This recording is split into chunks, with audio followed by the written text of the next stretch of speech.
একজন বাংলাদেশের বর্তমান, আরেকজন বাংলাদেশের ভবিষ্যৎ। লন্ডনে ডক্টর ইউনূস ও তারেক রহমানের বৈঠকটা তাই ঐতিহাসিক। এমন গুরুত্বপূর্ণ বৈঠক দেশের ইতিহাসে খুব কমই হয়েছে। কখনো শেখ হাসিনা ও খালেদা জিয়া মুখোমুখি হয়েছেন, কখনো সাবেক রাষ্ট্রপতি এরশাদ গিয়ে শেখ হাসিনার সাথে বৈঠক করেছেন। জামায়াতে ইসলামীর সাথে বিএনপির বৈঠক যেমন আলোচিত হয়েছে, আবার হেফাজতের সাথে আওয়ামী লীগের মীমাংসাও ছিল আলোচিত।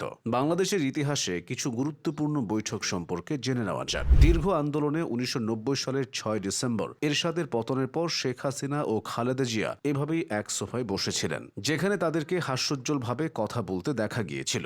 ঘটনাটি তখন বেশ আলোড়ন সৃষ্টি করেছিল দেশের রাজনৈতিক অঙ্গনে। এরপর থেকে দুই নেত্রীকে এতটা কাছাকাছি আর দেখা যায়নি। 2014 সালের 5 জানুয়ারি 10ম জাতীয় সংসদ নির্বাচনকে সামনে রেখে দুই নেত্রীর আরও একবার দেখা হওয়ার সুযোগ তৈরি হয়েছিল। সে সময় রাজনৈতিক উত্তেজনার মধ্যে 2013 সালের 23 নভেম্বর সন্ধ্যায় আলোচনার জন্য তৎকালীন বিরোধী দলীয় নেতা খালেদা জিয়াকে গণভবনে আমন্ত্রণ জানিয়ে ফোন করেছিলেন শেখ হাসিনা। সেই আহ্বানে সাড়া না দেয় শেখ হাসিনার সঙ্গে খালেদা জিয়ার আর দেখা হয়নি। ওই ফোন কলটি ছিল শেখ হাসিনা ও খালেদা জিয়ার সর্বশেষ আলাপ। তাদের 37 মিনিটের সেই ফোন আলাপের বড় অংশ জুড়ে ছিল পাল্টাপাল্টে আক্রমণ আর উত্তেজনা। টেলিসংলাপের বিস্তারিত তখন বিভিন্ন বেসরকারি টেলিভিশন চ্যানেলেও প্রচারিত হয়। এটি ছড়িয়ে পড়ে ইউটিউব সহ বিভিন্ন সামাজিক যোগাযোগ মাধ্যমেও। আওয়ামী লীগের সহায়ক হিসেবে জাতীয় পার্টির বেশ সমালোচনা আছে। জাতীয় পার্টির প্রতিষ্ঠাতা হুসেন মোহাম্মদ এরশাদ অতীতে নির্বাচন আসলেই শেখ হাসিনার সঙ্গে দেখা করতেন। 2013 সালের 27 জানুয়ারিতে তাদের মধ্যে এমন একটি সাক্ষাৎ হয়। জাতীয় সংসদে তৎকালীন প্রধানমন্ত্রীর কার্যালয়ে এই বৈঠক হয়। 40 মিনিটের ওই বৈঠকে দুই নেতার সঙ্গে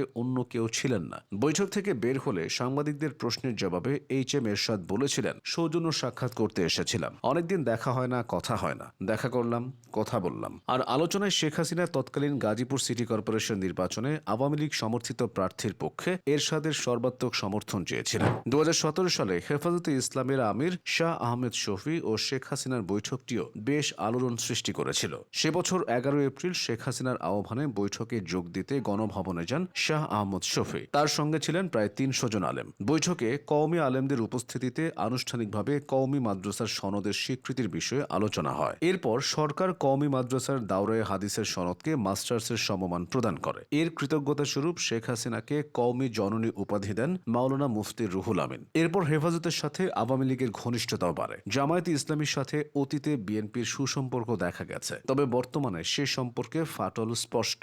এমন অবস্থায় 2025 সালের মধ্য এপ্রিলে লন্ডনে বাংলাদেশের অন্যতম এই প্রধান দুই রাজনৈতিক দলের শীর্ষ নেতাদের মধ্যে সাক্ষাৎ ও বৈঠক অনুষ্ঠিত হয়। এই বৈঠক এমন সময় অনুষ্ঠিত হয়েছিল যখন দুই দলের বিভিন্ন পর্যায়ের নেতাদের মধ্যে পরস্পর বিরোধী অবস্থান ও পাল্টাপাল্টি কথার লড়াই চলছিল। লন্ডনে বিএনপির চেয়ারপারসন বেগম খালেদা জিয়া এবং ভারপ্রাপ্ত চেয়ারম্যান তারেক রহমানের সঙ্গে সাক্ষাৎ করেন জামায়াতে ইসলামীর আমির শফিকুর রহমান ও নায়েবে আমির সৈয়দ আবদুল্লাহ মোহাম্মদ তাহের। চিকিৎসার জন্য তখন লন্ডনে অবস্থান করছিলেন খালেদা জিয়া। অন্যদিকে এপ্রিলের প্রথম সপ্তাহে বেলজিয়াম সফরে গিয়েছিলেন জামায়াতের আমির ও নায়েবে আমির। সেখান থেকে লন্ডনে যান তারা। বিএনপি ও জামায়াতের এই বৈঠকটি রাজনৈতিক অঙ্গনে বেশ সাড়া ফেলেছিল। এটি ব্যতীত অন্যান্য বৈঠকগুলো দেশের রাজনৈতিক প্রেক্ষাপটে ছিল অর্থবহ।